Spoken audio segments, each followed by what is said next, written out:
The point man stops, and the lieutenant and his RTO walked up past me and walked up, and he said, "What's going on?" He said, "Well, I thought I saw something move," and when the lieutenant stepped past him, they opened up. They shoot the lieutenant and the RTO, his RTO. Point man and backup point fall behind me, and I'm providing fire with an M60, and this RTO was laying beside me, and he was shot in the chest, blood bubbling up out of his chest. And the lieutenant shot up pretty good. Anyway, I supplied cover while they were doing there, and I took the M16 off of that RTO and off of the lieutenant, and the M60 quit me because it got hot, and I was just slapping magazines in those M16s until about 7 or 8 of them, and then they would lock up on me. And I took rifles off of 3 medics to come up there and so it was pretty hectic there. It seemed like hours. I know it's probably 30 minutes, right. But it lasted a long time. And I got wounded that day. I got hit in the arm, and so I was medevac too. When we medevaced out, I spent probably 2 weeks back there in the hospital, and then back out to LZ Jamie. Today on Oklahoma Echoes, we sat down with Vietnam veteran Larry Jack Toney.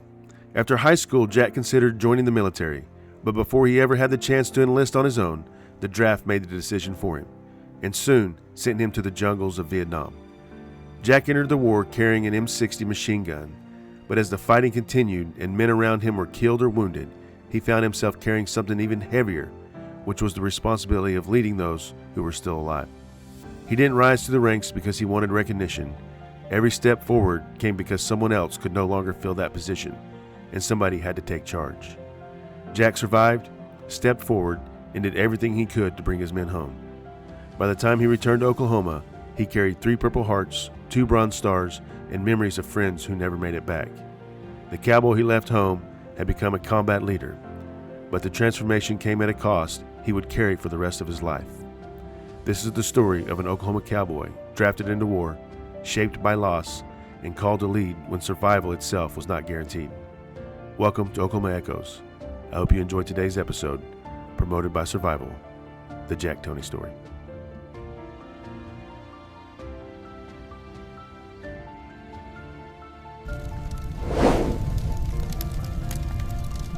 But I want to welcome everybody to Oklahoma Echoes.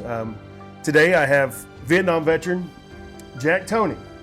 My Uncle Marvin introduced me to Jack, and I really appreciate you coming up, Jack, and really excited to hear your story. Local legend in Hennessy, they're telling me, so I'm pretty excited. If you don't mind, just start off where you're from, where you're born, and give me a little history of you. Okay, I was born in Welika, Oklahoma. My hometown is actually Wetumpka, but they didn't have a hospital there, so my family all from there. But I was adopted out of the family and moved to Texas by my foster family, and then I ended up back in Oklahoma. I graduated from high school at Kremlin, Oklahoma. I now live on a family farm that's been in the family since the land run. In fact, I have the first Purple Heart Centennial Farm in the state of Oklahoma. They just designated that this last year. I was drafted in 1968, July. When did you graduate high school? I graduated in 1966. In 66. In the top 10 of my class. Right? Out of 13. In Kremlin. Yeah. Oh, Kremlin, America. And yeah. So you graduate in your plans. So were you working on a farm at the time? No, I was just, in fact, I went to work for the railroad. Okay. Right after that. And then a friend of mine was stationed down in Jacksonville, so I went down there and just hung out with him, found a little job, and was considering service even at that point, but I was down there when I got drafted, and so I had to come back to Oklahoma and go through the draft procedure there. Right. And what year was that?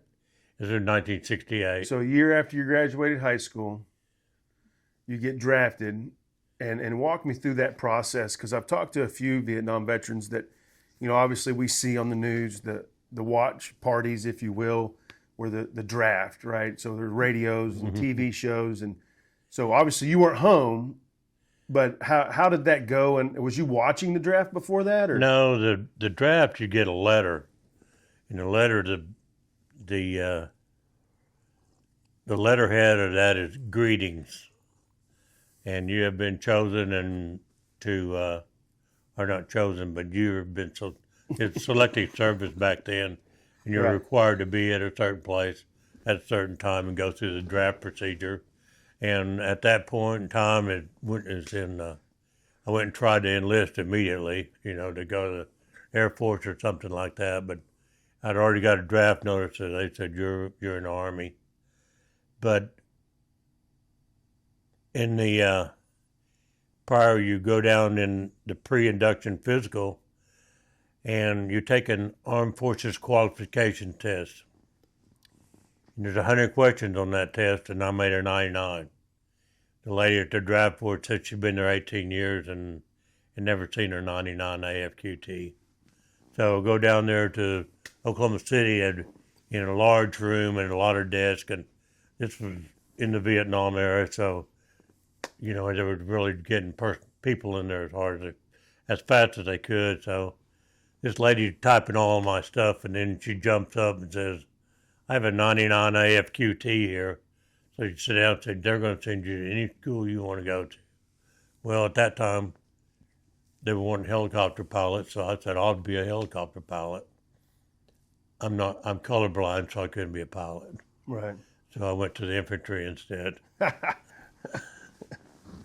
So after that, I went to Fort Polk for basic and AIT at Fort Polk, and they took the top 20 out of the AIT company and sent us to Fort Benning, Georgia, for 12 weeks of way worse training. And it basically was tough in July of 1968. The humidity and stuff you run, and they didn't haul us around in trucks. We ran where we went, one place to another. Then anyway, I go down to Fort Benning, and that's 12 weeks down there, and I'm, you got to wear starch clothes. You got to, if they called it a shake and bake, which was 12 weeks of training, and you would come out of there as a squad leader as an E5 or an E6 if you were at the top. Last week of that school, they brought me in the office. They were going to kick me out of there, and I said, "Well, why?" Because I was in top physical condition, and I make the statement, I could run from daylight to dark in about 15 minutes. Anyway, they said, you have just come in here and made a joke out of everything, and there's people that busted their butt in here, and we have to kick them out because they can't make it. So I stood up and I said, "Well, look at it like this. You want somebody to move a rock, and I can move it with one finger, and they can't move it all, you're going to get to move the rock," and walked out. But anyway, they bust me back to an E2 and give me orders for Vietnam. So when I landed in Cameron Bay, close to Benoit, and I was an E2. And when you get in country, you're an E3 then. So What unit are you with? and they would assign me to the 1st Cav, Okay. Delta Company of the 2nd Battalion, 7th Aircraft. So anyway, I was assigned to the 1st Cav, and my first place I went was LZ Jamie, and up closer to northwest of Saigon, close to south of the Parated, they called it, south of Cambodia. Anyway, the first or second night I was there, I can't really remember. We had a ground attack, and lasted most of the night. The fact is, they overran 3 bunkers on that. The LZ is an oblong shape, kind of like a football field, but larger. The artillery in the middle, and on the outside where the bunkers were, there was a 50 caliber on each corner, and they overtook. Those gooks got in there, but they were coming through the concertina wire, and everything was lit up with flares and like daylight. And those gooks, they would throw those satchel charges in there to blow the concertina wire, and just come walking through there like they were going to the mall, Yeah. and we were just shooting them down. So the next day, after all the firefight, everything settled, and people are medevaced. But then we go assign to take care of the bodies in the wire, and they airlifted a Skycrane helicopter, airlifted a small dozer out there, and dug a trench, and we drug all those bodies, 66 bodies, I believe, that we drug into that trench. And of course, we had to go through them to get any documents, any type of intelligence that they might have. So that was either my first or second night on there. So we got a pretty good little eye opener right off orientation. yeah, an orientation right off the bat. Anyway, but this was on LZ Jamie, and when we walked off of Jamie, I carried an M60 machine gun. That machine gun weighs about 40 pounds, and I carried 300 rounds of ammunition, and they're 10 pounds a 100, that M60 is. And then I started on food and water for 3 days. Cause in the jungle, we would get what they call log days. Every third day, we would get food and water, but we had to pack as much water as it took you to last 3 days. Finally, during that year that I spent in that jungle, I could take 5 quarts of water and last me 3 days. So according to when you eat, so you have to have water to digest. So I was careful what I ate, and I've since got over it. Anyway. It's crazy how heavy water is. When people think about Yeah. packing out, Yeah. you think ammo and weapons, but nowadays batteries for our embitters, and so we're taking batteries with water and everything. So there's a lot of pack. What are you guys wearing for body armor at all? No body armor. No body armor. No flak jackets. No flak jackets. Just fatigue jackets with them. And that was another thing. And on the log day, sometimes they would bring bundles of clothes. Just the fatigue jackets and pants and socks. Sometimes if you're lucky, you got socks. They picked over them in the rear area, and we got what was left over in the jungle. And that was one thing. Socks were, if you weren't sweating, it was in the middle of the night, because almost immediately in the daytime when you get up, the humidity in it was, you were just sweating. And then the monsoon came, but that was longer. I wasn't right away in the monsoon season, but back to the logistics of what you had to carry. And every individual rifleman had to carry, they'd carry 6 or 7 bandoliers of M16s, and we used just basically M16s, no M14s or anything. And one of the squad would carry an M79 grenade launcher and the rounds for it, and then the machine gunner, and then you had a radio man with 1 RTO per platoon, and that radio weighed 25 pounds. They called it PRC 25. We called them a prick 25. Prick 25.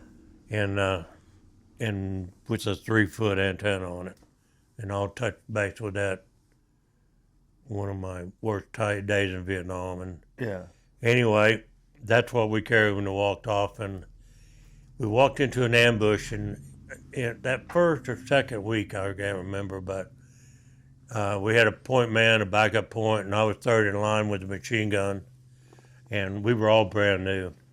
And when you get there, you expect a gook behind every tree, up on the edge. Well, the point man stops, and the lieutenant and his RTO walked up past me and walked up, and he said, "What's going on?" He said, "Well, I thought I saw something move." And when the lieutenant stepped past him, they opened up. They shoot the lieutenant and the RTO, his RTO.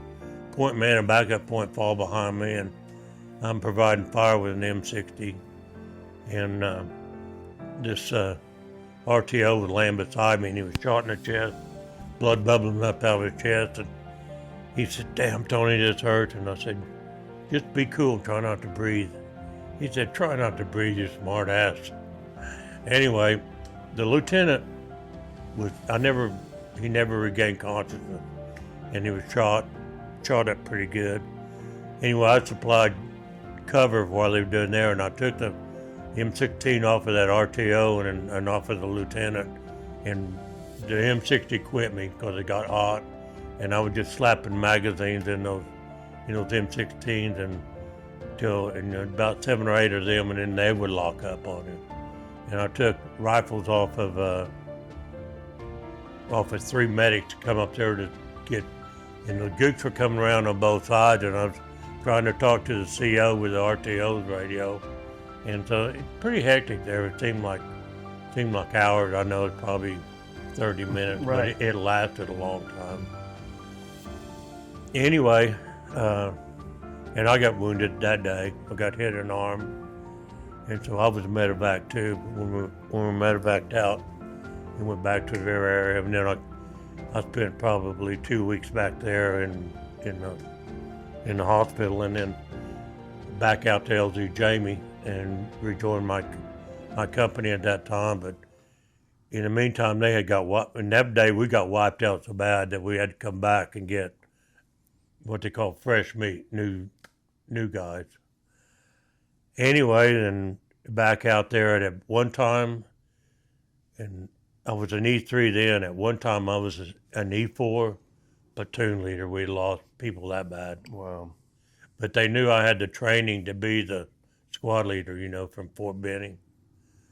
So, and we'll just touch base on that. I went to Vietnam as a private E2. In 6 months, I was a staff sergeant.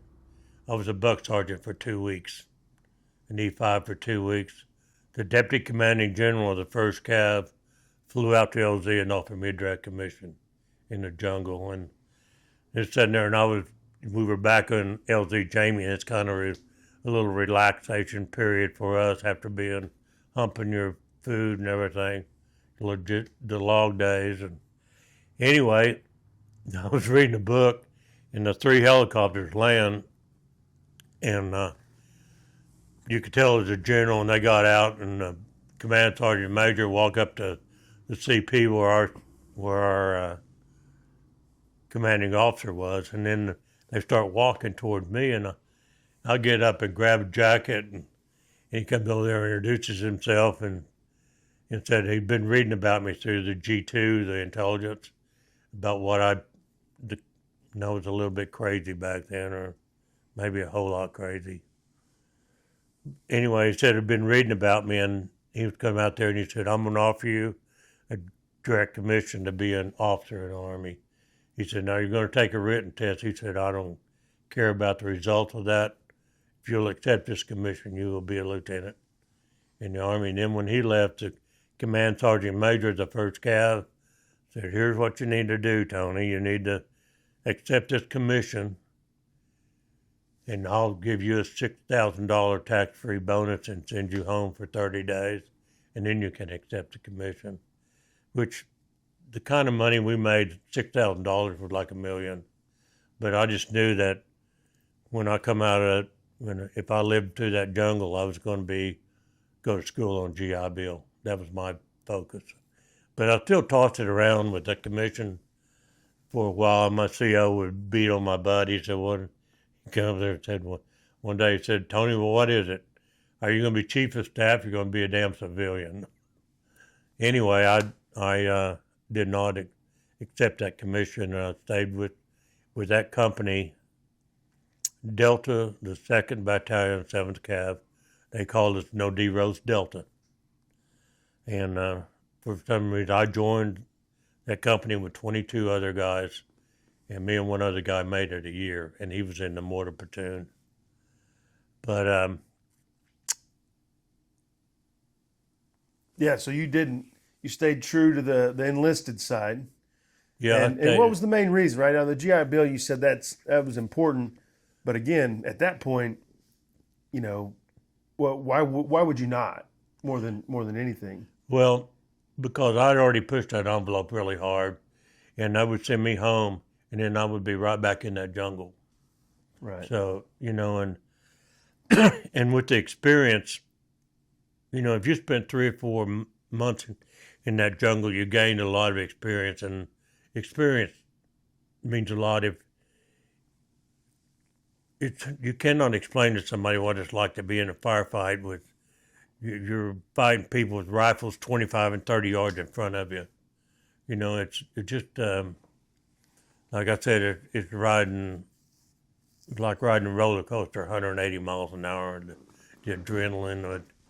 I don't know if it's just the way I was made up or training, but the deal of staying cool and calm is really critical. I have a little statement just, if you lose your presence of mind, you're a roasted duck. I still use that today. And you just got to keep a presence of mind.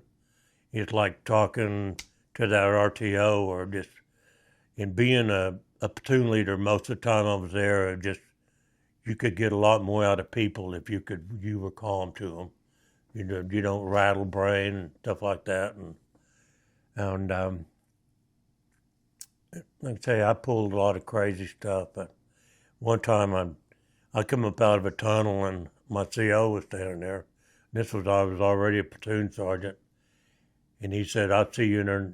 He pulled me to the side and he said, "If I see you in another one of those," he said, "I don't want to see you in another one of those." And I said, "Well, I'm not going to send one of my men if I won't go myself." He said, "I appreciate that, but the fact is, those men are expendable and you're not. If I see you in another one, I'll bust you back to an E2 and you can go in all of them." That was my CO's pep talk to me. So, And you've already had that once happen. So you knew what that felt like. but then one time we were back, once in a while we'd go back like a VIP deal, and we would go to an area where we didn't have to pull guard duty or anything, and they would feed us steaks and have stock tanks full of beer, and so we could relax. But my CO and three of the lieutenants pulled up beside me in a Jeep, and they were going to officers club, and they said, "Get in here, Tony, you need to be an officer anyway." So they took me to the officers club. But So why do I need to be an officer if I just go with y'all to the officer club, right? As an enlisted. That's good. That's good. Again, it's a big deal when you start talking about officers versus enlisted. We battle back and forth, but there is a lot of stress on officers in combat zones, a lot, and again, especially young lieutenants, a lot of accountability and responsibility. And so, my lieutenant in Afghanistan was got really lucky, but man, he kind of explained some of the pressures, and I'd see some of it. Way different world than the enlisted side. So, you made the right choice. You know that for sure. well, I had we were up about 200 meters south of the Cambodian border on LZ Tina, and we were new base set up, and it was, the gooks were wall to wall. And anyway, we got a ground attack one morning. In fact, I have a newspaper article about this because they were embedded with us. But we had a ground attack one morning. My RTO and I was fixing to come home. I called myself. I had 2 or 3 weeks, and I basically called myself military advisor to the 1st Platoon. But my RTO was there. When they opened up on us that morning, we get to a foxhole because they had mortar rounds coming in, and my RTO said, and he had a real heavy German accent. He said, "Damn it, Tony, I'm hit." And I said, "Oh, you just cut yourself getting over here." But he had been asleep with his leg cocked up in the air, and a bullet went through his leg. Anyway, we went across this big open area to the tree. There was a tree line there, and we took fire in the middle of that deal. We got over there, and we got back, and we didn't. For some reason, we done it again, and when we done it again, our artillery officer and his RTO, we had a new CO and a new lieutenant. That was my platoon lieutenant. Anyway, the artillery officer, his RTO got killed. And those 3 officers let 3 medics go up there to the dead man, and they killed all the medics. I did not know this till we got back to the LZ, and we were having a little at the CO and having at the command post, and that's when I found out that we had 4 bodies over there. So I strolled back over there in my platoon area, and a little bit later, this new lieutenant comes back over there, and he said, gets his 3 squad leaders up there, and he said, "Get your men saddled up. We're going back over and get the bodies." And this is just the way this went down. His name was Kenneth Rushing. He was an E5, made his stripes the hard way, been there 6 or 8 months. And he said, he talked to that lieutenant, he said, "You go up there and tell that goddamn captain he can kiss my ass. He's got 2 more platoons in this company. He can send them over there, because we've been over there twice." And this lieutenant, we're all standing there, he gets almost nose to nose to him, and he said, "Trooper, I give you an order, and I expect it to be carried out immediately." And that kid never batted an eye, and he said, "I'm going to tell you one thing, motherfucker. You better get your shit in order, or you're not going to be with us very goddamn long." And he believed him. But, that's a deal where you come out there and they put stuff on your shoulder and put stuff on your arm, but you did not have that respect till you earned it, especially in situations like we were with constant fire, and like I say, those kids out there had been there for a while, and they had been under fire for a while, and I've seen that go. I've seen go. A kid just was setting up an NDP, was out on a post or outpost, and 2 goose comes around the trail, and he gets up and guns them both down. He's new in country, and so when he gets back over and he's just shaking like a leaf, and one of the Vietnamese was dead and the other one was going to die, and we had kind of that's unspoken, but if they were coherent enough that we could get somebody there, get an interpreter, we would medevac them so we could get any information. If they were to the point they were going to die, well, we would dispatch them. That was just common practice. Well, this, and a platoon sergeant, another platoon, just flipped that AK-47, had a long, skinny bayonet on it. He flipped that out and stabbed the NVA in the heart, and that kid went bananas because that just went shot, and we had to ship him out. He couldn't put it back together. Yeah. That's so, and even today, I hate to hear somebody say, "I'm going to kill that son of a bitch," because they don't know what it's like. I don't like to hear that. I don't like to hear those words. Yeah. And so, anyway, my worst day in Vietnam, I remember it so well. We were stopped and we were set up, and every night, let's go back to where, like, life in the jungle.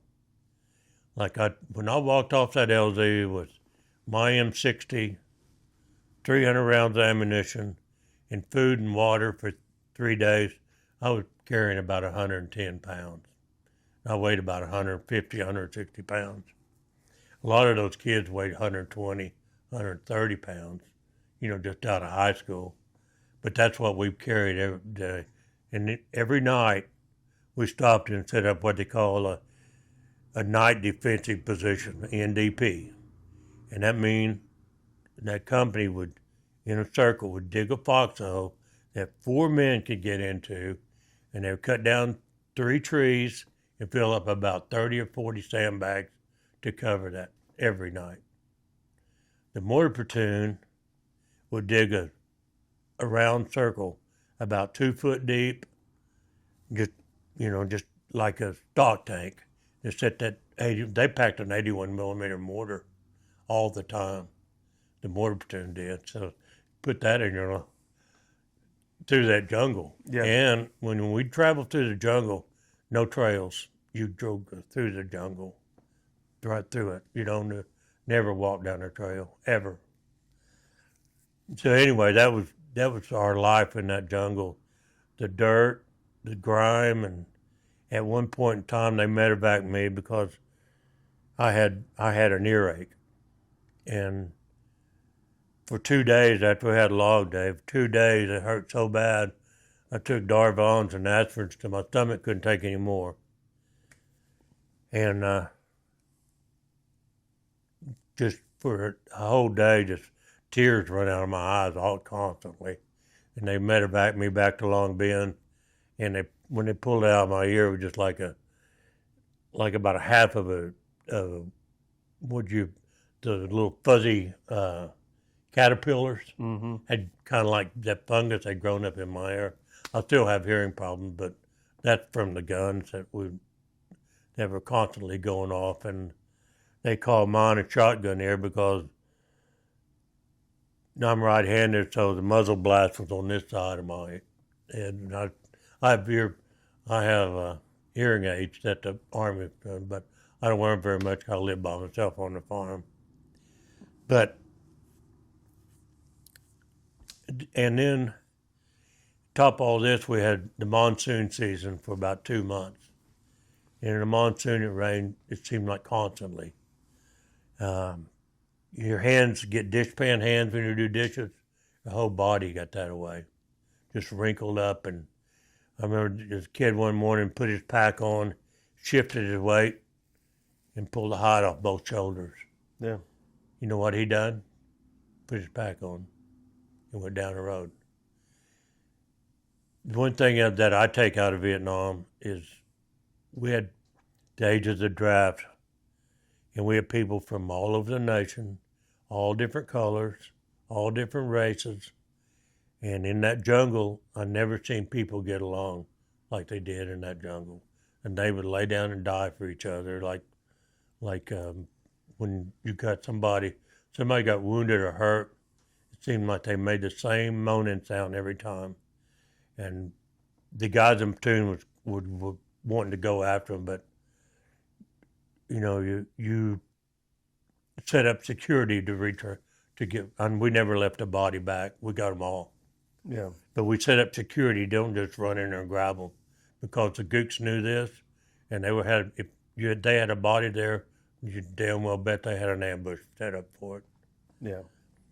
And but like I say, I got to be a platoon leader, platoon sergeant, and we were sitting around one evening in NDP talking, and there was a kid, his name was Harry Underwood from Roanoke, Virginia. And he told me that he had enlisted in the Army to go to automobile mechanics. And we were all drafted. And just basically that, drafted, you went to the infantry. So I go tell my first sergeant, I said, this Underwood kid is RA, and he's out here in the jungle. And he wanted to go to automobile mechanics. He said, well, next log day, we'll send him back to Saigon, put him in the motor pool. So I pulled him, he'd been walking point. I pulled him off point, let him carry my radio. The very next day, we stopped in the middle of the day, and I was just walking around checking my men. For some reason, he walked with me. And he's got his full pack and that Prick 25 radio, that 3-foot antenna. I was talking to a kid on the ground, a machine gunner on the ground, and he and I always jabber back and forth. And when they opened up on us, and they shot this Underwood kid twice in the head, and he was dead when he hit the ground. And for a long time, I couldn't even tell that story. It just that was without a doubt my worst day in Vietnam, and the only time I ever cried. But I sat down and cried over that kid, because he's one more day, and he would have been back in the motor pool. Yeah. Wow. In fact, I have 2 statues. I had 3. I don't know where the third one went. Full-size statue with the rifle, boots, and hat. There's one in Creede, Colorado, and there's one in Gunnison, Colorado. And the sculpture, when he made this, in front of that statue, he put a set of boot prints. Have you ever seen that? I haven't. Is that not neat? And Yeah. I mean, there's a full-size one in Creede, Colorado. I lived in Creede for about 20 years. Yeah. And then when Gunnison found about it, well, we bought 3 and donated one to Gunnison too. But I built a fence around it, being a bit of a welder too, and but that and it's titled In Memory Of. But I had 1,000 table models made that are 17 inches tall. It's the same deal with the footprints in front and the rifle boots. And I made it. I worked with a sculptor on that and made it authentic. You know, you see these statues with the curved magazines and stuff. I never seen a curved magazine in Vietnam ever. They were 20 round magazines, but you kick the first 2 rounds out. So we've only carried 18 rounds in. You know that, right? Right. Yeah. We didn't kick the first 2 out when you loaded your magazines. But in one deal at those tabletop miniatures, I have a picture of me and General Schwarzkopf. And he was at the Grand National Quail Hunt there in Enid. And he sat there and after the banquet was over, he signed autographs for about an hour. People just lined up. When he got done signing that autograph, we set that statue down in front of him with a covering over it. And you know how composed Schwarzkopf was. You've seen him on TV. A friend of mine pulled that top off of that statue, and he took one look at it, and tears started running out of his eyes immediately. My wife was standing beside me. She said, you know, I just put him right below the Pope. She said, now I start to see what that means to you guys. The rifle and boots, you know, it's symbolic, obviously. Yep. Mm-hmm. And, you know, the TAPS has a different feeling in country, too. And so how did you guys do, you know, we lost 14 Oklahomans, right, which is nothing compared to what you guys and the numbers that's going through Vietnam. But we have, you know, playing in country, you know, we always did a ceremony in country, you know, and one of my, Colt Floyd talks to us about this when his team leader gets killed, Prince, and they basically put him on the bird. That's the last time they ever see him again. And, you know, then you go to the service, but it's different, but the TAPS has a different meaning in country. Even hearing it here, it still gets me a little bit, but in country, it really has a crazy new meaning. What were you guys doing with, you know, you're losing so many people? Were you doing any ceremonies overseas? No, what we done was when we lose those people, you know, they're medevac, body bagged out. Well, the next time we had a chaplain in the field, somebody would take their boots and their M16 and put a steel pot on it, and we would set those up for each individual that we had lost from the last time we had a chaplain, and we'd have services like that. And that's where the idea of this statue, because the idea of this statue come from me, because I went to the Smithsonian in the Vietnam Wall, and they had a little area there in the Smithsonian of Vietnam deals. I told my wife when I was in that Smithsonian, I said, there's something missing here. And that's that statue of the rifle boots and that. Yeah. And that's where the idea come from. Yeah, no, because you go salute it, you know, you do the fallen soldier salute, and then you go back and you know, try and not get out of your head, but, you know, Let's touch on a little story about that. You know, I told you that first, other than that ground attack they had on us, that firefight where we walked in there and the lieutenant got ambushed. Mm-hmm. Lieutenant got shot down.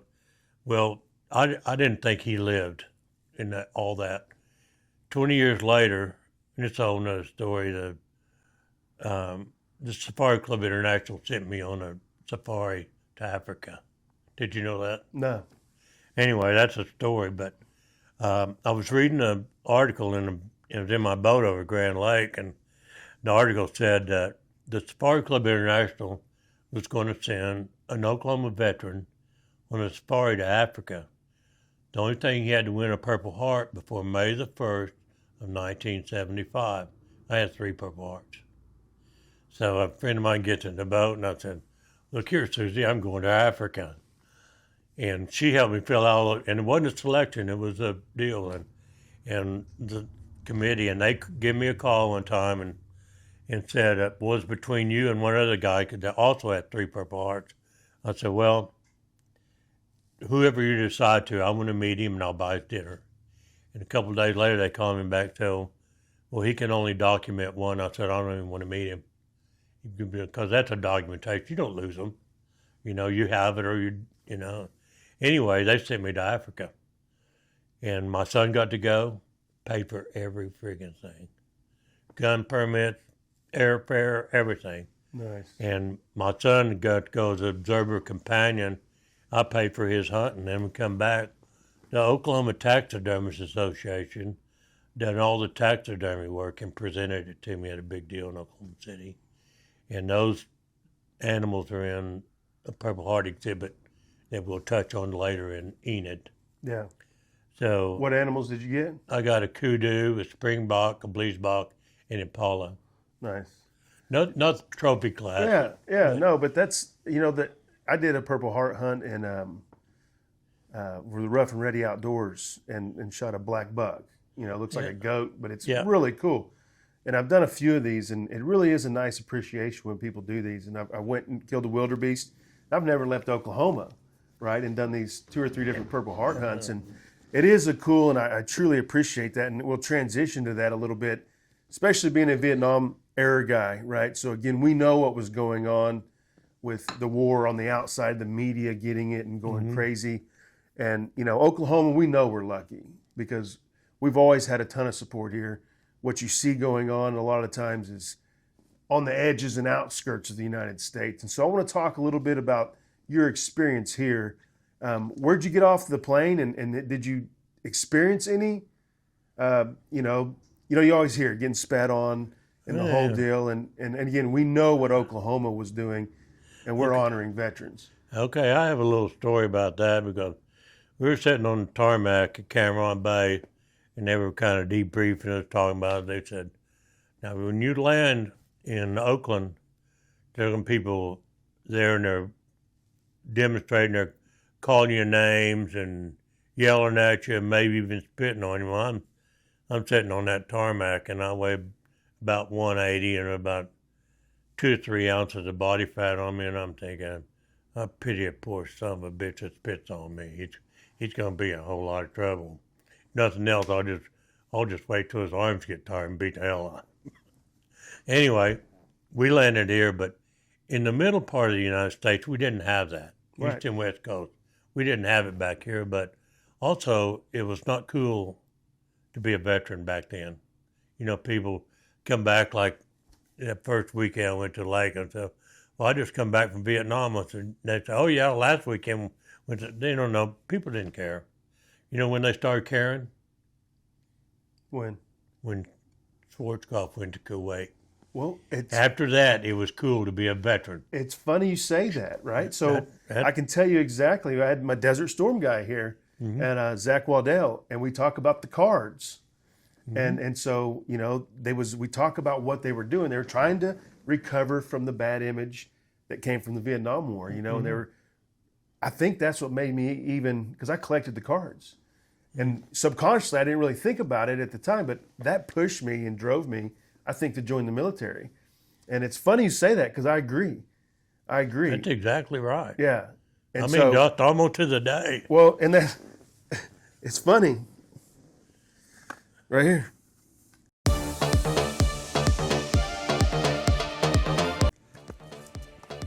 There you go. Open that pack up. See if you get a Schwarzkopf. That's hilarious. What? That you said that. Like, I was just sitting there thinking about, that's where they kind of transitioned, and it made a lot of us patriotic, And so it made the whole country patriotic. Like you said, when you said General Schwarzkopf, I was like, oh yeah, go Chinook. Yeah. See, that's way updated guns than what we had. I'll tell you a helicopter story. Yeah, you got an Apache. This was afterwards. These are Desert Storm. There's your Delta guy. That was anti-tank, right? Tow yeah. missiles.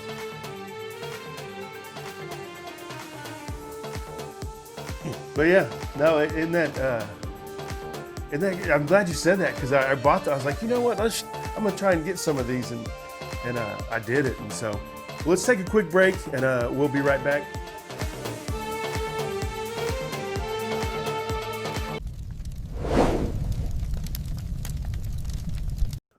Thank you for watching Oklahoma Echoes. Make sure you like and subscribe and hit that notification button.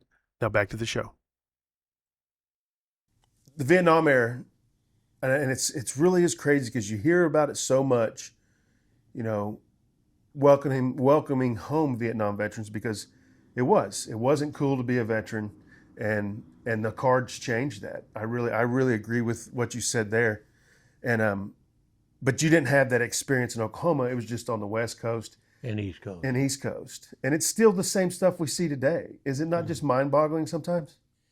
Yeah, well, it just, like I said, the one thing I take out of Vietnam is the way that, you know, in the year I was there, I heard very few arguments and never seen a fist fight in that jungle. Yeah. And we're talking about 18, 19, 20-year-old. I turned 21 in Vietnam, but I mean, they would just do literally anything for each other. And it was that way. Yeah. Never seen people get along like I did in that jungle. Well, we fight a lot of that today. Of we're all green, we all bleed the same, and so we try and keep, sex, even race, everything. Like it doesn't matter. We're all the same in that sense, and so we broke the barriers on it. The military's broken barriers on this forever. Well, I was when I would come, I was a pipeline and I was a welder all my life, but I was a certified pipeline inspector. And we were taking a break, and most of the help on the pipeline are Hispanics. We would take a break one day, and this kid, he and I were always just jacking back and forth, He's eating lunch there, and he looked at me, and he said, "How come you don't like Mexicans?"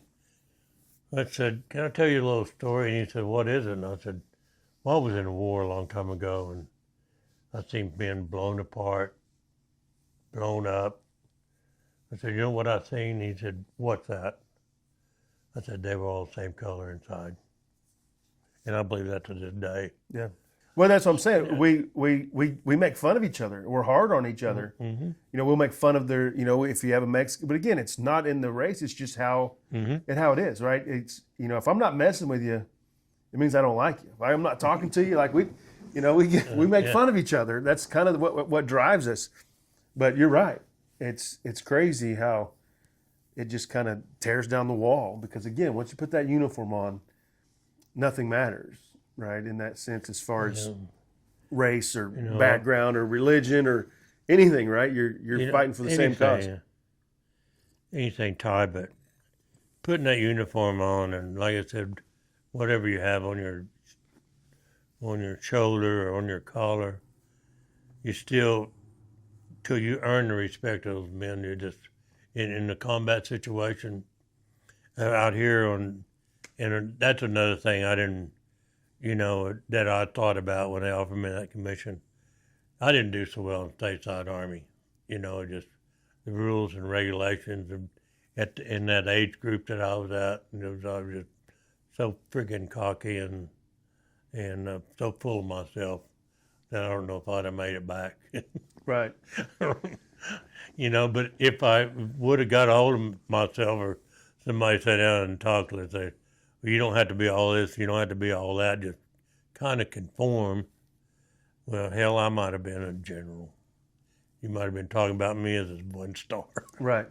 Well, that's the thing is it's usually your best wartime soldiers are your worst garrison soldiers. I mean, we've all seen them. That dude that I would take that guy to war, but gosh, I hate having him in my platoon stateside because all he does, I've got all these things. You heard of Jake McNeese? Yeah. So Jake talks about that, right? He was shooting up the lights and MPs and getting in fights. They taught me to join the Army Reserves when I got back because you got 6 years that you got to serve. So I joined the reserves. One thing, they told us to go home and get on Class A's. Well, I never wore Class A. But anyway, I come strolling down there at the reserve unit there in Enid, and when I walked past the office where the command was, and then the clerk come running out there and he says, "Do you have pay?" They knew I was 2-year draftee. I'd been in the Army a year and 9 months. They said, "Do you have paperwork for all that?" I said, "Yeah." So we'd like to have a copy of that back home. But I want to touch on the Purple Heart hunt. And it went on there, and they really, down at the big deal in Oklahoma City, and it was a big time deal. But my sister put something in the media put it on there on Facebook. Well, this guy gets a hold of me, and he said his brother served in Vietnam and was wounded the 9th of June of 1969. And right behind him was a machine gunner named Jack Toney. Would that be your brother? Well, it was that lieutenant. And our sick made connection, and we still stay in touch. This was 20 years after the fact.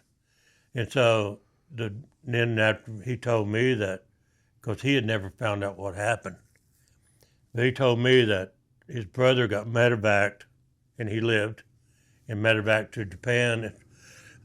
He spent 9 months in hospital at Japan before he come home. So that's the lieutenant that got hit in that one firefight, one ambush, and you didn't know what happened. He just leaves. I thought he died. He was done. Because he was shot up and then his brother told me this, he was shot 3 times in the chest. Yeah. He shouldn't have made it. Right. But he come back and he died of Agent Orange in 06.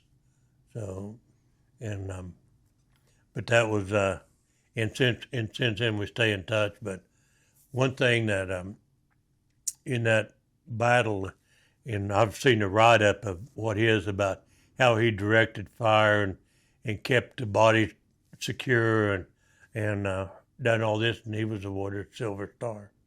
Well, he laid there and never did nothing. Yeah. And I was the one that was directing fire, talking to the CO, and keeping them. I would just slap a magazine on the N16 and dump it like that, and then slap another one in there till it quit. Yeah. I did. Later on, probably I would have had sense enough to swap the rifles around. But right. Then it gets pretty hectic. Yeah. You're just trying to put rounds down range. Like, I don't care what it is. Yeah. Yeah. No, it's really crazy, because that's what I was asking Joe Day. Like, we didn't have a bunch of firefights like you guys are getting in ticks every day, and we'd have pop shots and get ticks, but like really good ticks. We were fighting ghosts. In Afghanistan and Iraq, they wouldn't stay and fight. But, you'd get in a few of them, and I've only had the experience of my gun, locking up once. And so it's a crazy, hectic time when it goes down. And that's one of those things. It's just crazy what you guys went through and how. So what's your total years of service here? So you get drafted. How long are you in Vietnam? 11 and a half months. So you're 11 and a half months there. You come home, join the reserves or the Guard? No, I didn't join. It just because if you come home and you had less than 2 years of active service, they would go ahead and let you out. But you still had 6 years that they could call you. The IRR, right? Yeah. And so I joined. Ready reserve or whatever they call it. I knew a guy that was in the reserve, and he said, "You need to come out and join the reserves." And so, but back then, we went to Fort Polk to because I was a staff sergeant, come back, and I was less than 2 years. But of course, the Fort Polk and Fort Benning was the only training I had, and that was, just somebody on you. That was back then when they could really get on you, And, put hands on you. Oh, man, anyway, I went down to Fort Polk for 2 weeks to take over Basic Training Company. I mean the our unit did. And this, they said we were supposed to all get on the bus and ride down there. Well, at that time, you couldn't buy Coors beer in Louisiana. So we knew that.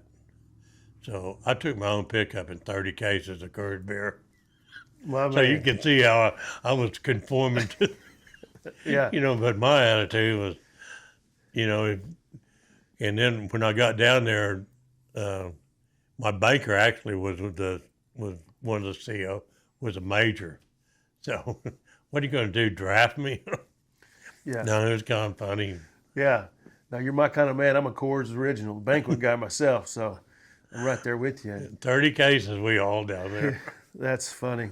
And so what'd you do when you came home? Did you, go to the farm, and what was you doing civilian life? No, I've been a welder all my life, basically. That's right. I built bridges, and at one time I was in charge of building bridges for 11 southwest counties in Oklahoma. But I've been a pipeline welder in New Jersey, and then a guy taught me into going to work for Dow Chemical at one time, and they were building a project going to Kuwait. And so I come back, I went to work in fact, I was in Colorado elk hunting, and we were sitting around the camp and got acquainted with this guy and told him we're talking about background, what do you do about it? And he said, he got a hold of me after that, and he said, would you be interested in, we're building this project to go to Kuwait. Would you be interested in working on that? And, and then when he started talking dollars, I said, yeah, I could probably get interested. I lived in Creede, Colorado at that time. And so anyway, they taught me, and I come back, and I went to work for Dow Chemical, and they wanted me, before I went to Kuwait, they wanted me to be a certified welding inspector, because we go over there and we would inspect. Most of their welders were from India, and I had to qualify them and make sure. So that was going to be my job. But I was following that project from Mobile to Bristol, Tennessee to York, Pennsylvania, and at that time my stepfather passed away, and my mother was back on the farm. So I come back in here and then worked on pipelines around here till I retired about probably 7-8 years ago. Right. Yeah, it's weird how everybody comes home and you try and get back in and transition, and obviously, the workforce and family and friends are huge and beneficial when you start talking about the mental health part. And I want to dive into that a little bit because, you guys are society's weakening us, right? Even I'm 47, and even my era, right? We're a little mentally weaker than you guys. You guys are tougher than hell, and it really is, awesome. And that's one reason I like doing this as well, because you went through some shit, legitimate shit in Vietnam. And talk a little bit about your mental health when you got home, and how was your attitude, and sleeping and nightmares, and what'd you do to kind of help that, and talk me through that a little bit. When I come home, it's just one thing is because I come back and stay with my folks, and my mother learned pretty quick, don't put your hands on me when I'm sleeping. But I didn't sleep very well. I still don't. And slight noises, I'm awake like that. And since I've retired and I don't have to be someplace at 6 o'clock in the morning or 7 o'clock, so I do rest a little bit, but still it's 4 or 5 o'clock in the morning. My eyes are awake, and I'm trying to, I don't need to get up. And I still, to deal with what we dealt with in Vietnam, they say being back here in this part of the country wasn't so bad. And people didn't jab you because, or call you baby killers or things of that nature. But in yourself, there's, I still have, I don't know if it's nightmares or just bad dreams. And maybe it was my mental makeup, because I think I handled the war as well as it could be handled. If I had to accept that commission, and don't tell them, but it's to fight a war is or to be in that situation. Like I say, you got to keep your presence of mind. And I don't know if I was just born into it or just my makeup, but I handled that situation real well. Handling it back here, I think I was just still in that survival mode, and for a long time I lived that. And basically, I was probably 50, 60 years old before I realized that people weren't on this world to take care of what Jack Toney wanted. And it's I'm not married now. I've been married for 20 years, and I think that's a lot of it because I just did not get along with people. I mean, I get along with people, but I could be by myself and not bother me a bit. Yeah.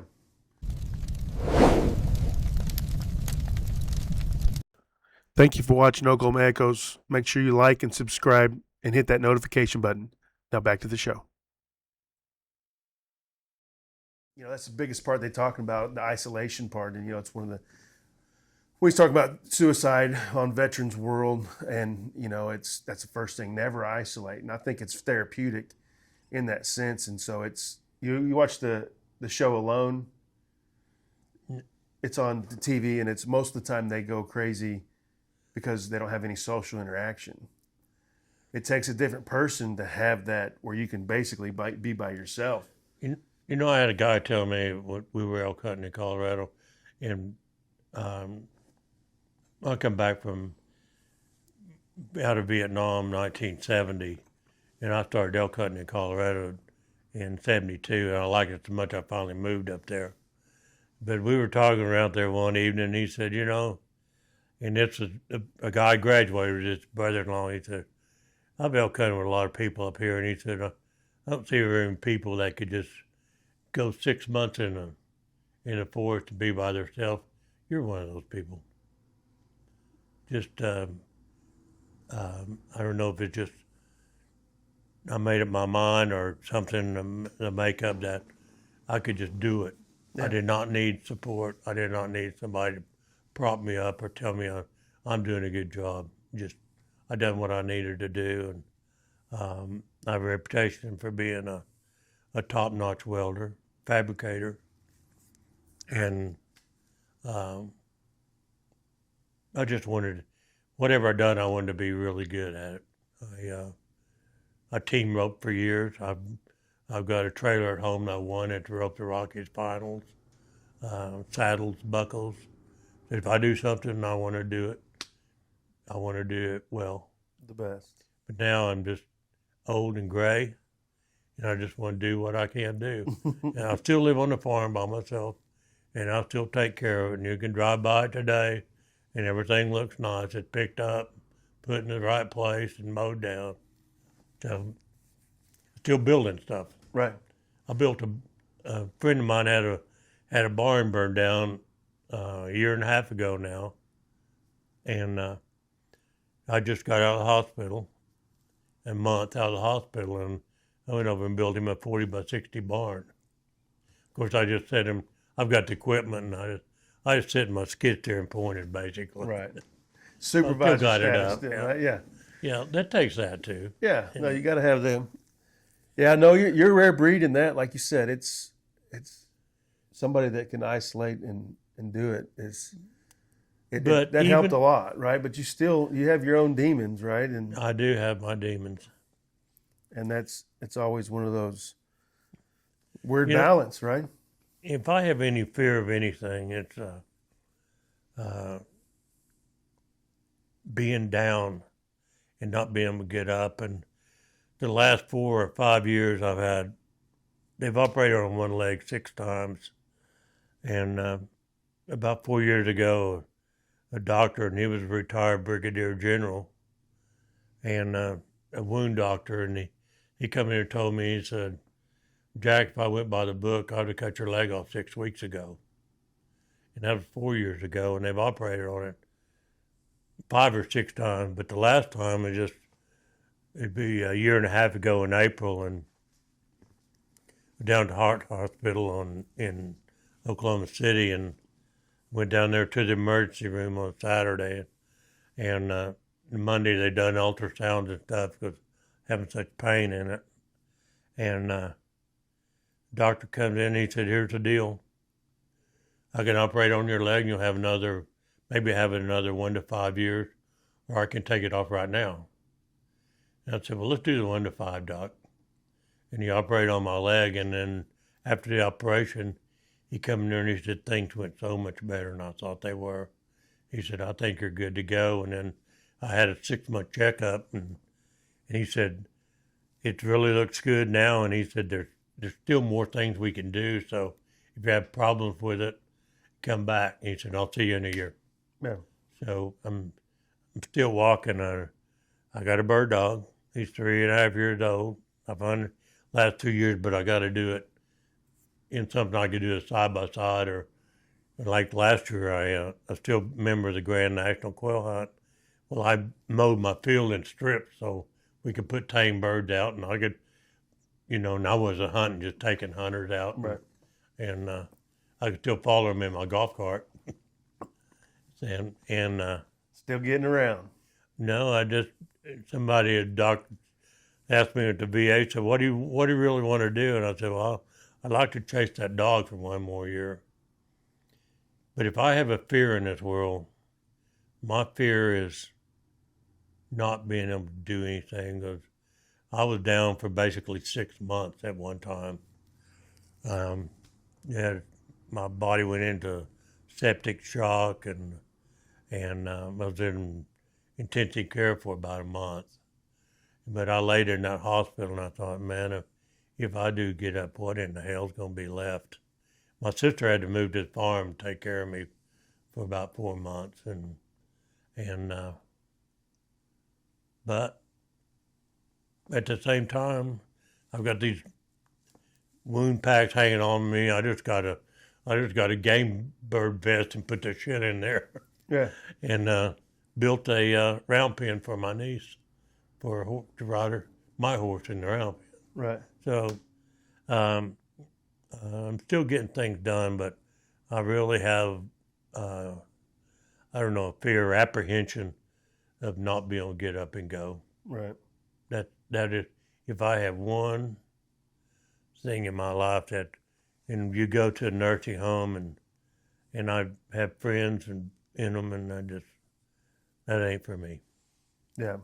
That's not me at all. I've just been able to do so much for so damn long, and I could run up and down them mountains. And I had a friend of mine tell me one time we would just come up there where I lived in Colorado, and I could literally get off my horse and walk with him at timberline. And so, talk a little bit about the Enid, or the wood ring. The Wood Ring Wall of Honor. I sat on the board of directors of the Wood Ring Wall of Honor, and we have a scaled down 7/8 version of the Vietnam Wall in Wood Ring. And we have a museum there, and we also have a museum that used to be the old Oakwood Mall, and it's got it's 20,000 square foot full, and it's really interesting to go look. And right now, they're in the process of putting in a Purple Heart Gallery, and they're going to open that the 7th of August. And I have my own wall in there, which with things that I've been accolades I've accumulated after that. The animals that I killed in Africa are there. Last year when Oklahoma State played Iowa State in Stillwater, I was the guest of honor at that ball game. And so they give me a jersey, a football jersey for that, and a shadow box my sister had made with all my medals so that they wouldn't be thrown in a Ziploc bag like they were for years. And that's going to be the 7th of August. And in the meantime, we do twice a month. We have a deal to help veterans. That we have a guy from Dale Graham comes up, and he helps them with their disability claims and things of that nature. And they document it, and they've been making really good progress with that. In fact, is in Oklahoma City, and even the state nationwide, they say that the workload's down 70% of claims they're processing and getting done. So that's and Enid is a central part of that. And like I say, the second and fourth Friday, 11 to 4, that they have representatives there to help veterans. Reiterating back, going back, is there any events that happened in Vietnam that stand out to you? Yes, we were on LZ Jamie one day, and during that period of time, your platoons swap around, and if you're on what they call a QRF, a quick reaction force, well, that was my day as a platoon sergeant, be QRF that day. Well, alert team got pinned down. Alert team is a 5-man team, long range reconnaissance patrol, got pinned down in the jungle. So QRF with 3 choppers sitting there, and we get on those choppers. They drop us down about 1,000 meters away from this team, and we get to this LERP team, and they've got them pinned down, and then they had us all pinned down, and taking fire all around them. About 1,500 meters in the air is a Cobra. 1,500 meters is rifle range, and they pretty much know that. And this LERP lieutenant gets on the horn, and he says, "If you're not going to come down here and help us, you can just get the fuck out of here." And that Cobra come down, treetop level, and spun around with those twin miniguns. We're taking all the hot brass and all the hot links off of the machine gun, but we got some breathing room. And if you want to talk about a sight, you look up there 20 yards and have a Cobra working full blast. That is a sight to see. I ain't kidding you. I guarantee you, precious. And got some breathing room. We got out of there then. So it never gets old. Like we used to have them strafe, like fast movers come just strafe, show of force, and they would hit just treetop level fly. And man, when you're on the ground, man, air's beautiful. Oh yeah, but in another time on the helicopter deal, we were back and we were back in rear area for some reason, and I had a month and a half or so to go, and I go to my first sergeant and I said, I've been here all this time and I've never got to go to Saigon. So we go over there to the helicopter pad, and he gets a helicopter to send me to Saigon. And we got up treetop level and stood that helicopter like that, and me and the 2 pilots went to Saigon and spent the night. Nice. So you got to go to Saigon for one night. Yeah. What was that like? Back to the just jungle. had a little R&R, right? Yeah. I got to go to Vung Tau one time because I captured a live soldier. And I got to go to Vung Tau one time because I was battalion soldier of the month too. So, and Vung Tau was a seaside resort. The South China Sea, big open air hotels and just you don't even believe it's Vietnam. I guess it's really grown up now these days, but it was nice then. Yeah, how did they do that? Did you get any? So when somebody had something traumatic, did you guys rotate on some R&R just to the rear? We have an R&R. You get 2 R&Rs a year over there, and I went to Bangkok, and they're a 6-day deal. I went to Bangkok once, and I went to Australia once. Yeah.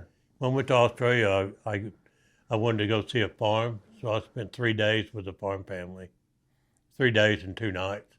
They took me out there and roamed around it was like a dry land farm, Yeah. So it's always cool where the places you get sent. I had some soldiers that I sent to Qatar or Qatar. Yeah. For an R&R. If you didn't go home for a leave, you could go to an R&R somewhere. And so that's interesting. It's funny when you talk about what you were doing, right? When you're sitting on your patrols and you're digging your foxholes and doing your wagon wheel and pulling everything. It's the exact training when I came in 1998 that we were still doing those exact things.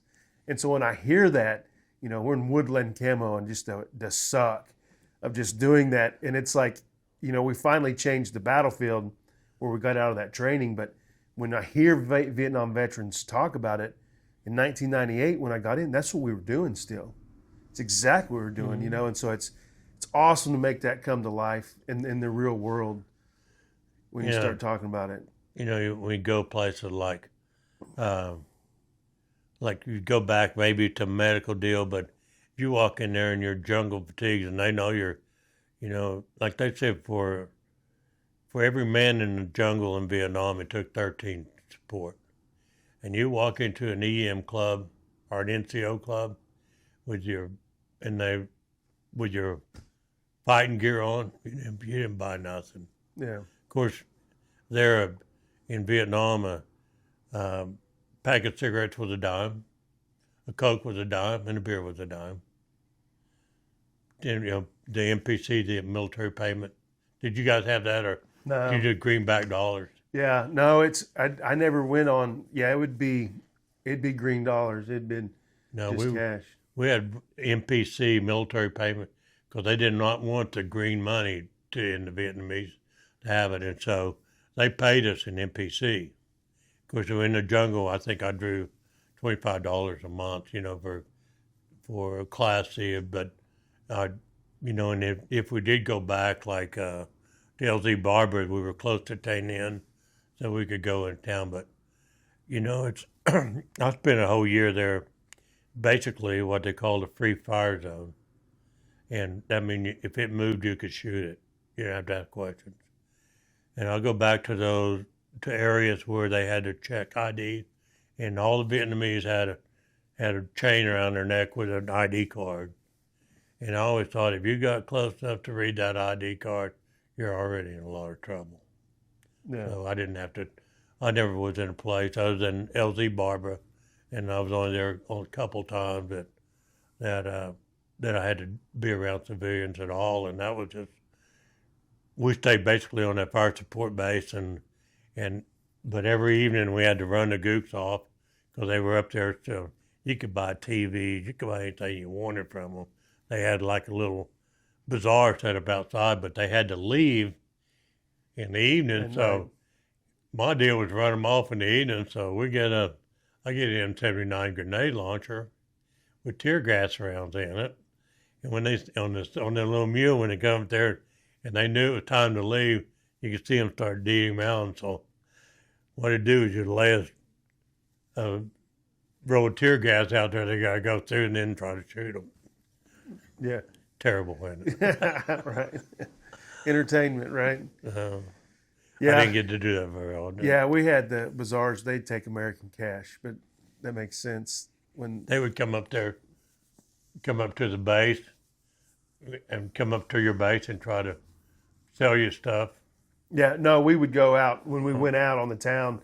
You know, they never got close around the bases. You know, go to town. There'd be towns when we'd go through it. You know, we'd be in little cities and, you know, we'd go up and buy, like some of them have some of the best bread and some fried food. We went to Allengard all the time and we'd buy them out, and it was just good. I don't know what it was, but it was amazing. You know, and they were making money off soldiers. You know, it was. Oh yeah. They're opportunists. Every time, but you know, you go back to something to eat because we lived on sea rations, and sometimes we get the LERP meals, the long range reconnaissance. But if we worked with, like one time I worked with the Mountain Yards, which was a hillbilly gooks fighting machine, and they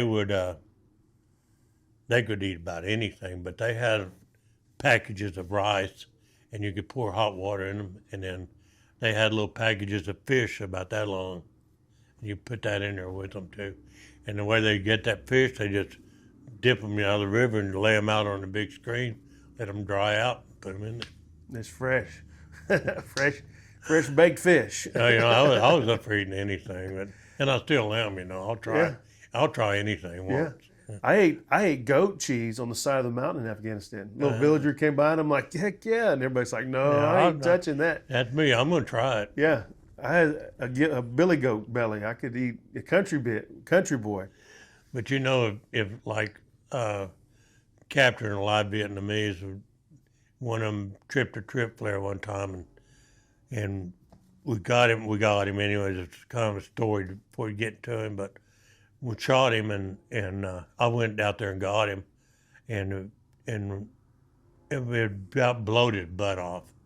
So but I went out there and picked him up, and I carried him like this back to the NDP. Might have weighed 80 pounds. Right. 14 years old. Wow. And he had a bag of rice on him that's covered with full of worms, maggots. But we laid him on the ground. The medics were working on him, laying on his belly, and then they come out with a medevac because we still interrogate him. So they sent an interrogator out, and we tried to feed him, because he's hungry. He wouldn't eat anything unless we took a bite of it.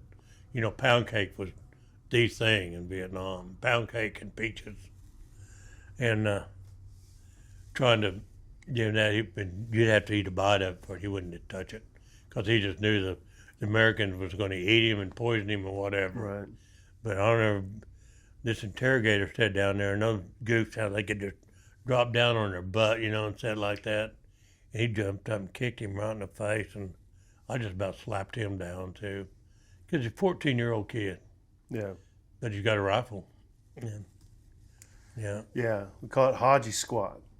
They can get really close to the ground. I worked with a bunch of Vietnamese in a box making factory in Oklahoma City, and boy, they can. They can literally be this far off the ground forever. Yeah. It's mind-boggling. Pisses me off. What a way to rest. I can't even squat on the toilet very long, and my knees are hurting, right? It's like, well, Jack, I really appreciate you coming in, man. It's been an honor to meet you. It's been really cool, and again, maybe this will be a friendship that grows. And I'd love to come up and check out the museum with you and Enid sometime. And now that we have our numbers, and definitely stay in contact. And like I said, if you know any other veterans that want to be on and solidify their stories. But again, Jack, I can't thank you enough.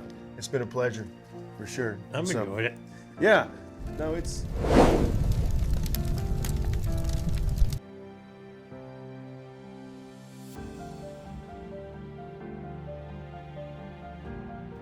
Thank you for watching Oklahoma Echoes. Make sure you like and subscribe and hit that notification button. I seen John Gondike, because John Gondike would fly him in a private plane to Scottsdale to work on his systems. Right. Still does today. Gondike passed away about a month ago, but the fact is he's going up to his son, Hayden Gondike, and working on his stuff. Gonna get me in on the quail hunt up there too. There you go. The private quail hunt. So. Yeah. Now those, even if they're the Euro style, they're still fun. It's fun. We do fundraisers and stuff for that. The Bill Inhofe does one that always does it. He's a real good supporter with OHP. No, I just like to watch a dog work. Man. In fact, my dog. He's a young dog, but he's doing a really good job. Yeah. He just needs more birds. What's your favorite breed? Short hair. Short hair.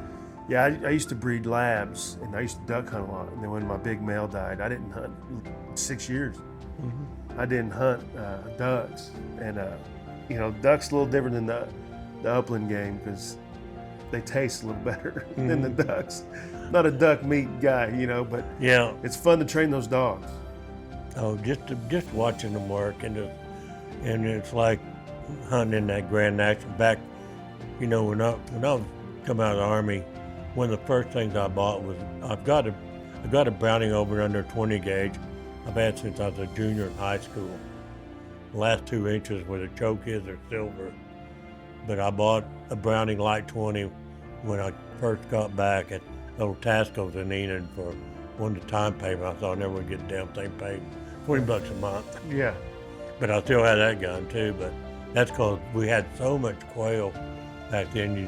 I wanted the automatic, so you could really get a lot. But get to work. I remember now it's still back to the over and under because you just want to watch a dog. Yeah. You got to kill a few birds, and I got a dog that he's fun to watch. And just like right now, he's hanging out at the house. Doesn't live in a pen. And if I get in my flatbed truck, he's going. If I get in this 4-door pickup, he just goes up on the porch. He's not running on that. But he's got that figured out. Yeah. So he's just a fun dog. Got a great personality. Right. Yeah. No, that dog work. You know, you get a good dog, man. It's at anything, whether it's coon, pig, waterfowl, upland game, tracking, right? So I had my dog. I was trying to train him to. We found some antlers, shed hunting. Yeah, that dogs. They become expensive now.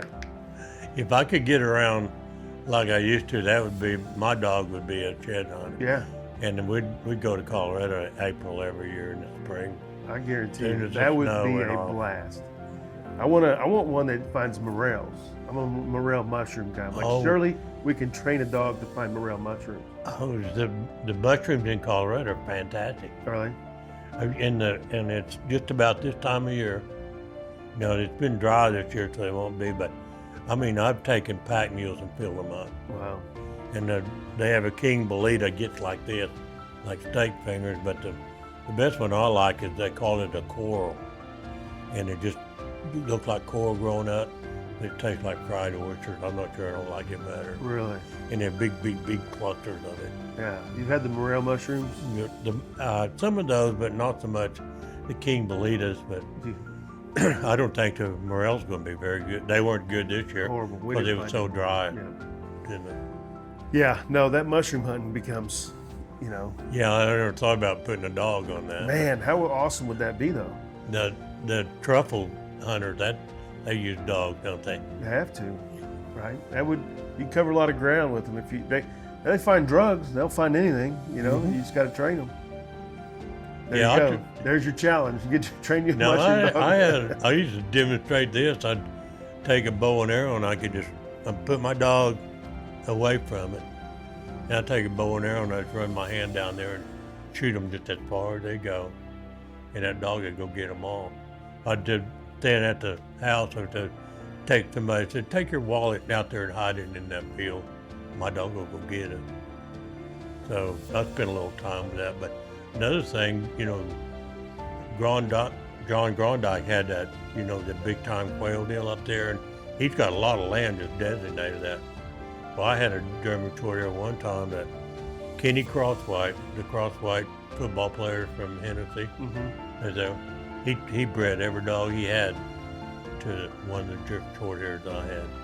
That dog had to, you know, you can have a good dog and they do this and everything, but that dog had that friggin' nose on him that, and I said he could smell a bird before it ever got hatched. Right.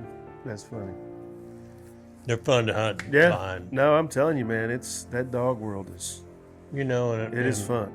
But back then we used to have quail every place. It was just easy to build a good dog when you have a lot of birds. We have lots of birds.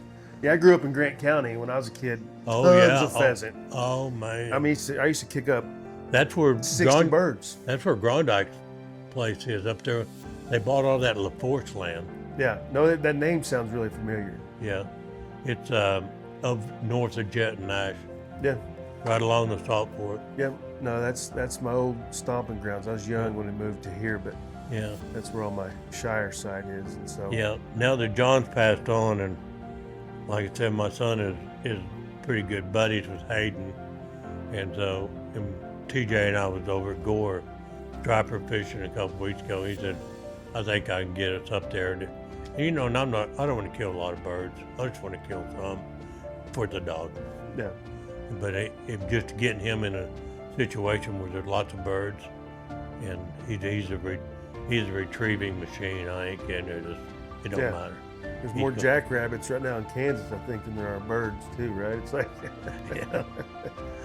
not having any luck. And Yeah, I remember years ago, and I had two bird dogs. They were around the farm. They weren't pinned up. This guy pulled in there, and we talked to him. He said, "You just let your bird dog run loose?" I said, "Yeah."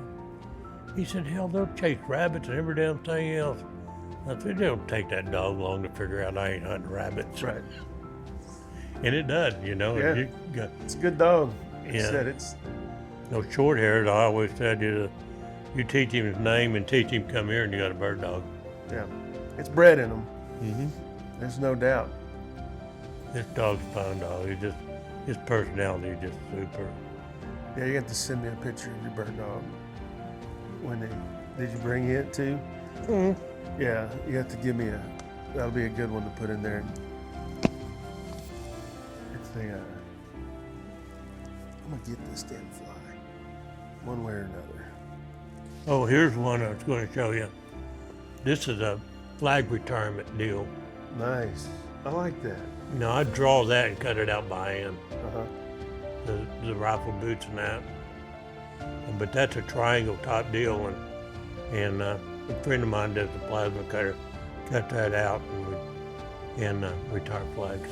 Yeah, no, that's good because everybody asks, what do you do with these flags? And so it's definitely a need. That's another. You hear another little Colorado story? Yeah. I lived in Creede, Colorado. It's October 1994. And it started snowing on Friday morning. I told my wife, I said, I think I'll wait and see what this snow does. We had 3 rifle seasons, and it starts snowing to push the melt down out of the high country. I think I'll just wait and see what the snow does before I buy an elk tag. Well, all the outfitters on Tuesday and Wednesday, they pack up in the high country and get their camps all set up for season. Well, they're all up there set up, and it starts snowing on Friday morning. It snowed till Sunday.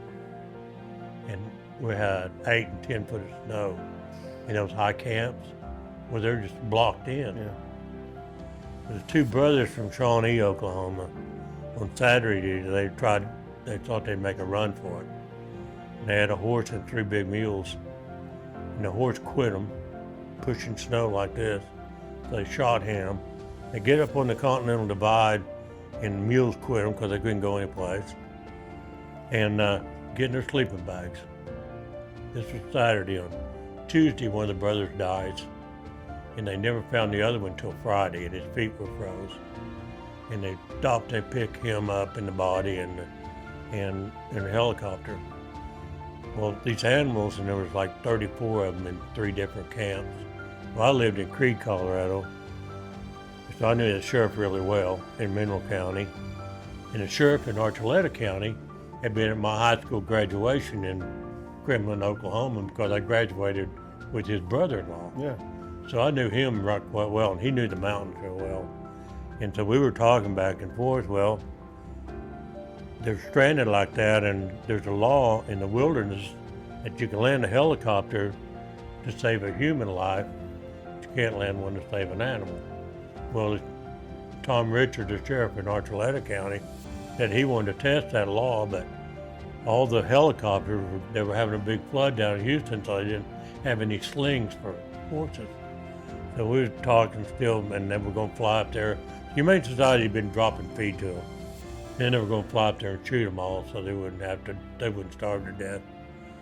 So, and I asked Tom, I said, any way we can take fresh horses and bust up there? He said, you'll never make it up that mountain, Jack. So this goes on 2 or 3 or 4 days, and finally decided we could take, the snow had settled down to around 4 or 5 foot depth. And said we could take them down. So at the airport in Creede, Colorado, a little bubble top Loach helicopter, they pick up me and a guy from the Forest Service and drop us out at that top camp in chest deep snow. It takes 2 days, and we get 33 out of 34 to the bottom. And I tell the sheriff, I said, we went by and got those 3 mules from the 2 brothers.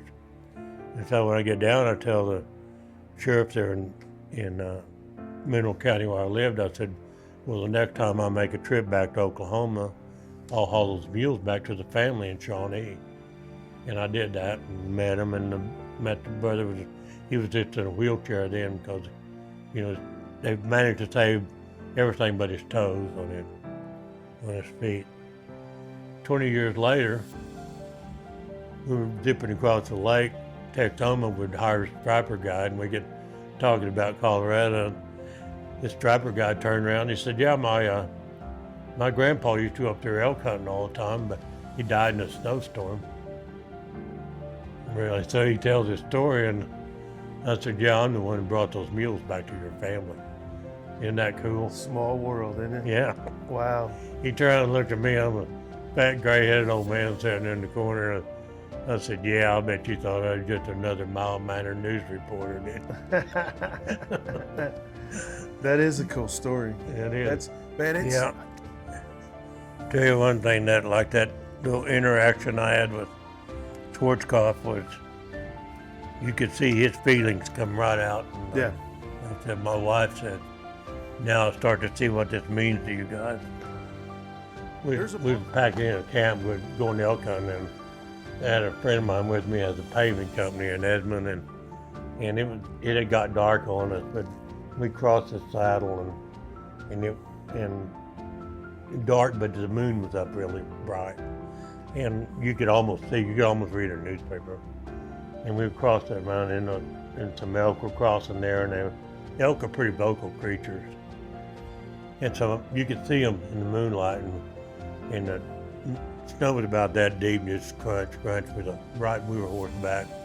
I said, "Look at that, Tim, isn't that gorgeous?" And it was pretty that night. He told me the next morning, he said, "I wanted to look, but my abs were puckered up so bad." He missed a moment. I got along the mountain. I got along in the mountains really well. Yeah. Sounds like it for sure. That fact. I'm going the 17th of August. I'm going to Cheyenne, Wyoming. The guy I was in the service with, we weren't in Vietnam together, but we went through basic and AIT, and he passed away, and I'm going there having a big military funeral for him. Nice. 17th of August, and driving with my leg that long, keep it down. So, Yeah. but I'm still gonna make it. Yeah. No, that'll be cool. Like I said, it's one of those things.